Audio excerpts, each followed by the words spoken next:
Assalamualaikum, selamat pagi adik-adik. Bagaimana kabar kalian hari ini?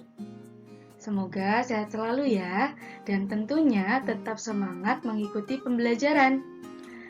Bertemu lagi dengan Kak Rama dan Kak Ilmi. Kali ini kakak akan menjelaskan pelajaran tematik tema 2, subtema 1, pembelajaran 3. Sudah siap mengikuti pembelajaran? Oke, sebelum masuk ke materi, alangkah lebih baiknya kalau dalam memulai pembelajaran ini, kita bersama-sama berdoa terlebih dahulu. Oke, berdoa dimulai. Berdoa selesai. Sekarang kita lanjut ke materi ya.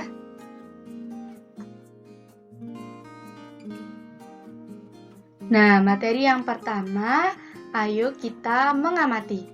Mengamati apa, Kak? Mengamati lagu Berdayung. Kemarin kalian sudah diminta untuk menyanyikan lagu Berdayung kan? Sudah pintar dan sudah bagus semuanya. Sekarang kakak akan menjelaskan tekanan nada pada lagu tersebut. Perhatikan tanda dinamikanya. Ada tanda garis merah dan gelombang biru. Untuk tanda yang bergaris merah, itu tandanya berarti dinyanyikan dengan keras. Sedangkan tanda bergelombang biru, itu tandanya dinyanyikan dengan lembut. Dan baris yang tidak bertanda itu dinyanyikan biasa. Kakak kasih contoh ya. Kalau garis yang bertanda merah, cara menyanyinya adalah dengan keras. Seperti ini. Lajulah perahuku, laju. Lalu, tanda yang bergelombang biru dinyanyikan dengan lembut. Jangan hirau angin datang. Oke, sudah bisa semuanya ya. Sekarang kita lanjutkan ke materi selanjutnya. Materi selanjutnya kita akan mengamati. Kalian pasti bertanya-tanya, mengamati apa lagi sih? Masa lagu lagi? Tenang, kita mengamati benda. Kita lihat. Aku adalah sebuah benda. Bentukku segi 4. Aku digunakan untuk menulis sesuatu. Aku juga bisa dilipat menjadi beragam bentuk. Misalnya bentuk perahu, bentuk pesawat, bentuk burung, dan lain-lain. Apakah aku? Apa ayo? Benda apa ini? Betul sekali, kertas. Kertas itu digunakan untuk menulis dan juga bisa dilipat menjadi beragam bentuk.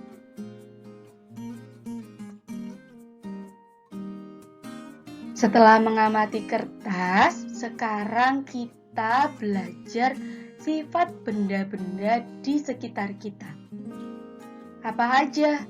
Sifatnya itu ada kasar, ada halus, ada tetap, ada basah, ada berubah. Kalau kasar itu maksudnya gimana? Kalau kasar itu maksudnya benda itu kesat atau tidak halus. Contohnya seperti batu dan pasir. Kalian kalau memegang batu dan pasir rasanya gimana? Kasar kan? Ya, itulah sifat kasar pada benda. Selanjutnya sifat halus. Maksudnya gimana? Kalau sifat halus itu rasanya licin, lembut, atau tidak kasar.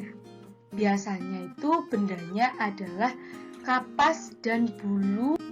Kalian pernah memegang kapas kan? Rasanya seperti apa? Lembut, halus, begitu kan? Nah, itu sifat halus pada benda. Lalu ada sifat tetap.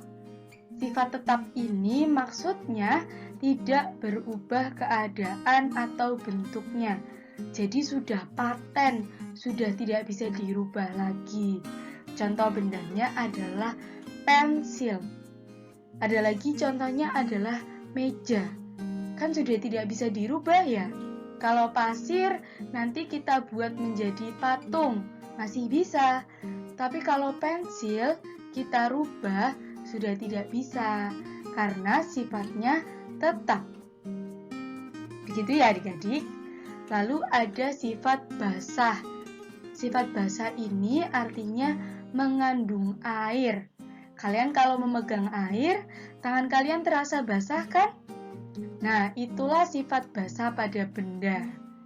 Lalu ada sifat berubah. Berubah ini berlawanan dengan sifat tetap ya. Kalau berubah artinya sifatnya bisa berbeda dari keadaan semula. Contohnya adalah air yang dimasukkan ke dalam gelas. Nah, air itu kan sifatnya berubah-ubah, mengikuti tempat dia berada. Air kalau dimasukkan gelas, bentuknya menjadi seperti gelas. Air kalau dimasukkan ke dalam botol, bentuknya berubah menjadi seperti botol. Artinya sifat bendanya berubah. Gitu ya adik-adik, bisa dipahami? Oke, kita lanjutkan. Nah adik-adik, setelah mengetahui sifat-sifat benda, sekarang kalian diminta untuk mencoba mengamati sifat-sifat benda secara langsung. Ada alat dan bahan yang diperlukan. Apa saja? Yang pertama kertas, yang kedua batu, piring, dan gelas. Cara kerjanya bagaimana? Kalian letakkan kertas di atas lantai. Perhatikan bentuk dan besarnya. Setelah diperhatikan, kalian pindahkan kertas tadi ke dalam piring. Lalu kalian lihat dan kalian catat apakah bentuknya berubah atau tidak. Setelah itu, setelah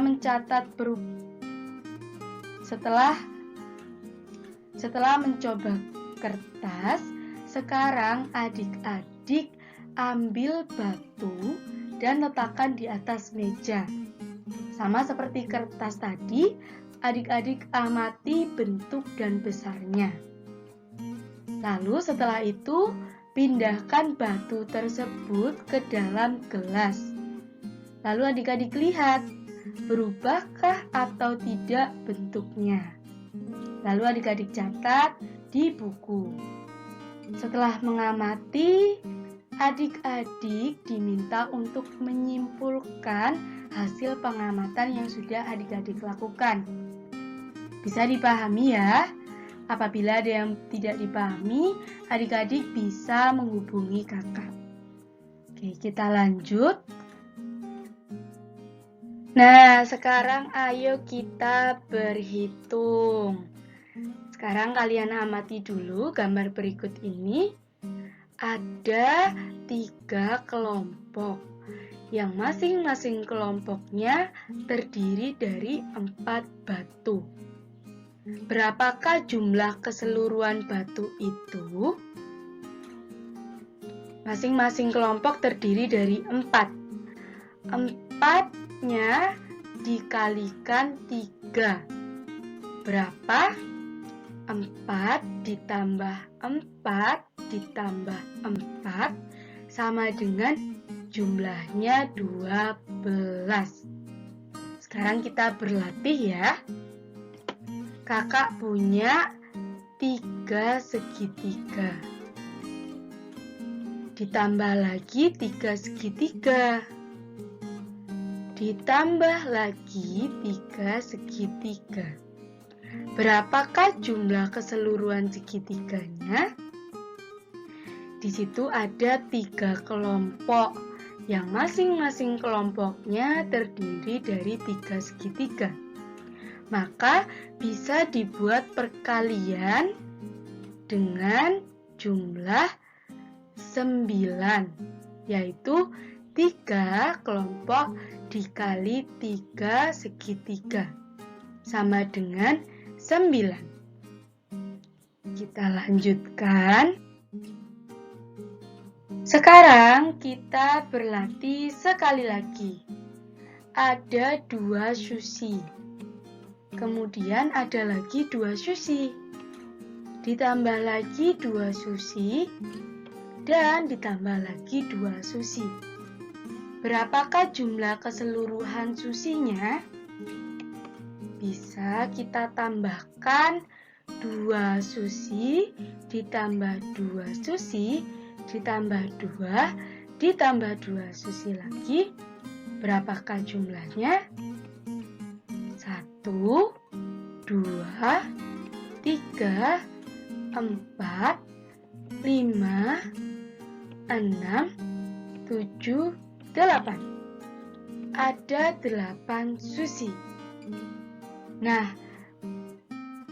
susi-susi ini bisa kita gunakan cara perkalian. Bagaimana, Kak? Caranya adalah kita lihat di situ ada 4 pasang. Masing-masing pasang terdiri dari 2 susi.